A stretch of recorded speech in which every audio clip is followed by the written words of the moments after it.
Upang mabawasan ang insidente ng road rage sa Quezon City, isang ordinansa ang ipapasa na maaaring magpataw ng multa o administratibong kaso sa mga sangkot sa insidenteng ito, maging ikaw man ay biktima o ang agresor.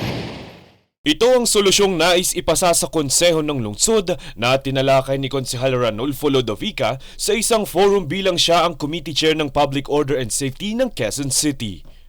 Kung tutusin, aggressor ka o victim ka, once na nagkaroon ng pagtatalo, nag-obstruct ka na agad ng flow of traffic. Isang minuto lang na pagtigil nyo, nagdidiskusyon kayo, ang traffic ko niyan napakahaba na.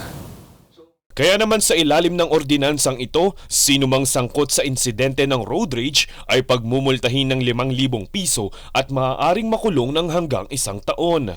Dagdag pa rito, kapag nasangkot ka sa ganitong insidente, nararapat na sumailalim sa anger management session at mag-render ng community service batay sa bigat ng paglabag. Sa mga nakaraang insidente ng road rage sa Quezon City, pinapayagan ng settlement o pag-areglo ng magkabilang panig. Ngunit magiging mahigpit na umano ang Quezon City Police District ukol dito. And dahil sa road rage incidents na nangyari, hindi na namin ina-allow yung settlement.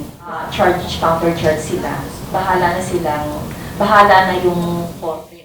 Sa kasalukuyan, patuloy pa rin ang pag-aaral sa nasabing ordinansa at kumpiyansa si Lodovica na maipasa ang ordinansang ito sa kalagitnaan ng Nobyembre. Francis Riudique, nag-uulat para sa One Media Network.